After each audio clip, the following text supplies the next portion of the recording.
Hey, what's up you guys? I'm Caitlin from Leaf Alone Plants, and today we are here with another one of my plant friends. This plant, of course, is a variety of bromeliad, and you may know it by a series of names. I was introduced to this plant with the name Silver Vase plant. It also goes by the name urn plant, which is kind of creepy in my opinion, especially for the fact that it has what appears to be like white dust on it. Good night, sweet prince.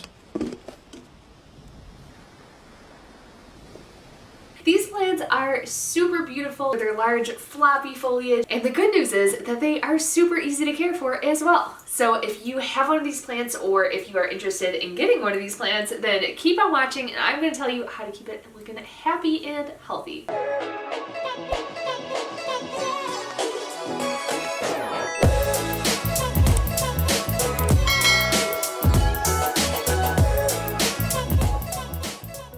So if you have a different type of bromeliad, or if you've seen other videos on other bromeliads, I know that I have personally done one on the pink quill plant, which interestingly enough I believe is now classified as an air plant as opposed to a bromeliad, but that's beside the point. What I'm basically getting at is the care for these bromeliads across the board is all going to be very similar, so whether it's this one or one that looks pretty similar, again, mostly the same with some small, subtle differences. So starting out with where this plant is native to, it is native to one of my favorite places and where so many of our plant friends come from, of course, Brazil. Now with that said, thinking about the climate that is native to Brazil, it is going to be somewhere that is warmer and more humid typically. However, the good news is, specifically for these plants, of course, I live here in the desert. It is not very humid, although it is very warm. These plants have very, very thick leaves. They almost feel like leather belts in a way. I do look forward to the day when technology is far enough that you can feel something through the computer screen, but until then, you'll just have to trust my judgment. They are very thick. For that reason, despite being native to a climate that has a lot of humidity, these guys can actually do completely fine in a place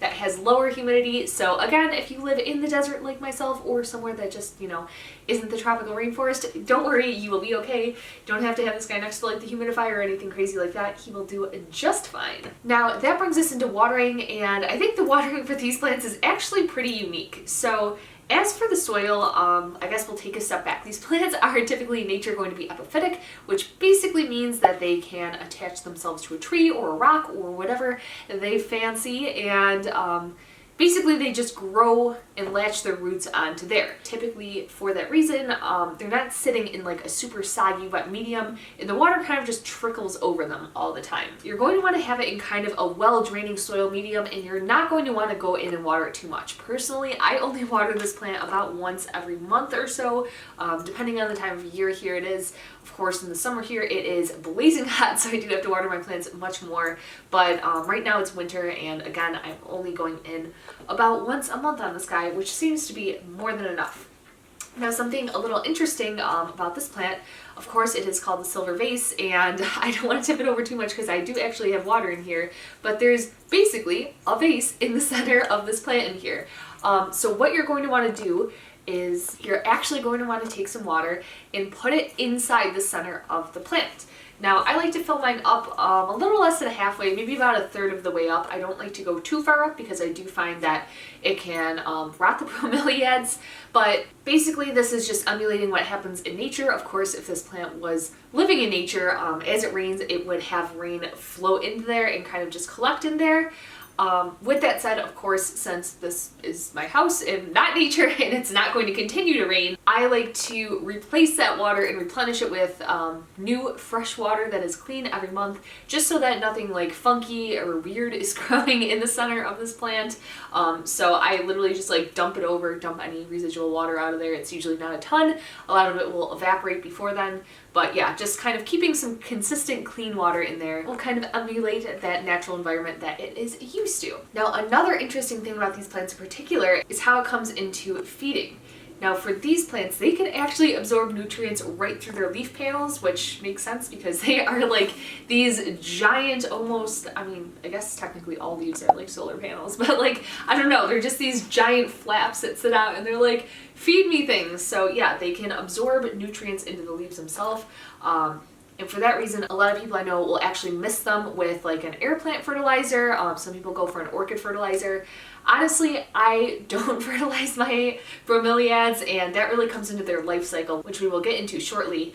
But if you're kind of noticing problems with getting your plant to grow as much as you want to, then absolutely you can go in with those methods. Just look up the specific feeding times and ratios for the fertilizer that you have. Of course, it will vary across all of them, but yeah, a general air plant or orchid fertilizer are great to spray on the leaves, but otherwise it will kind of just suck up nutrients that are naturally in the air.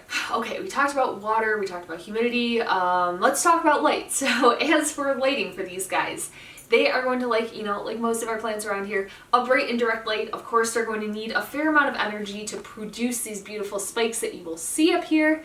With that said, you're not going to want to give them a bright direct light. And where is it? Yeah, right here. So you may or may not be able to see it. I'm sure it will pick up on camera, but I have a little burn spot right here. And really that just happens from it getting direct light.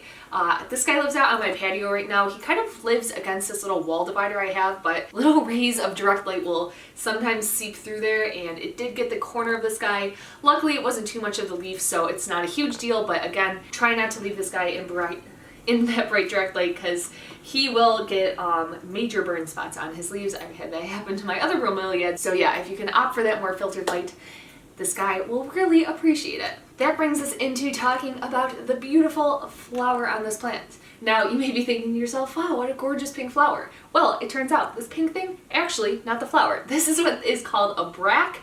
Some people I believe call them flower spikes. And it's not actually the flower itself. You, again, may or may not be able to see it. I'll bring it a little closer, but there's little purple things sprouting out inside of this pink spike, and those are the flowers themselves. Now, on this plant, you get a ton of those purple flowers that bust on out of there. If you're familiar with the pink quill plant, that one kind of gets like two little purple pigtails, which is adorable, but very similar purple flowers that you will see on this one. One thing to note, these flower spikes are very like prickly and spiky, as the name would indicate, but just be careful if you have these plants or if you have like kids or animals, not to get too close to it. If you're familiar with like how the top of a pineapple feels, fun fact, pineapples are also bromeliads, but if you are familiar with how that feels, it's very similar to this, not really something you want to be rubbing up against. So yeah, just keep that in mind with your bromeliads. While we're talking about pets and doggos and all those good things, the good news is that this plant is actually non-toxic, so if you have little critters running around your house, you are good to go with this guy. Finally, that brings us into propagation slash the life cycle for bromeliads. Like all bromeliads, this guy unfortunately has a little bit of a sad life cycle, which honestly is the reason why I don't keep too many bromeliads in my personal collection, but I do really, really love this one, so I made a small exception. But that is basically for the fact that after this plant blooms, it is the only time in its life that it is going to bloom, and slowly but surely it is going to die back kind of from the bottom up and really kind of just brown up and basically die.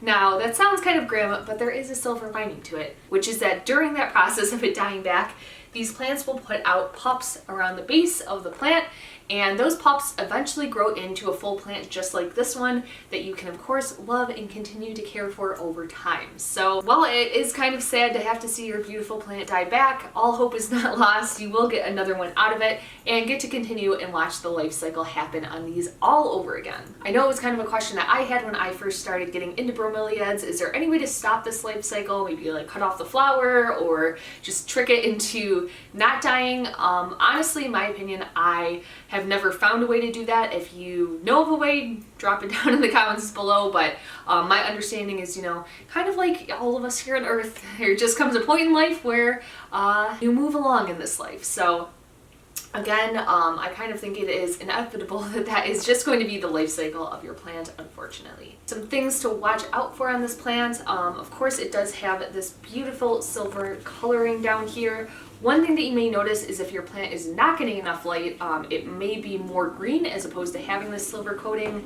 Additionally, you're going to want to, I guess, not be like too rough with handling these leaves. Like I was like rubbing up on this plant and like touching it and continually like rubbing on it. This white coating actually can come off. It's not like the way that like a donkey tail will come off, you breathe on it wrong, but if you do touch it too much, it can kind of slough off, and then, you know, it's just not as pretty. So do keep that in mind with these plants. Overall, I think that these plants are pretty easy. I would recommend it for a beginner as long as they're going into it with the knowledge that it is eventually going to die back and that it isn't, you know, them killing the plant. I know that bromeliads in general are pretty widely sold at like big box stores, especially around Easter time. I think that they really come out as like a plant to gift to loved ones. So yeah, if this is your first experience with this plant, I wish you all the best, and hopefully this video led you down the right path. That is really all I have to say about this plant today, but as always, if you have questions or comments that I did not address about this guy, please drop them in the comment section down below. I will do my very best to get back to you as fast as I possibly can. While you're here, don't forget to hit that like button, and if you are not subscribed yet, hit that subscribe button to get more info on plants like this and general plant care videos in general. So finally, if you watched all the way to the end of this video and you are interested in these plants and having a hard time finding them locally, I have them in my shop pretty frequently, so I'll put the link down below.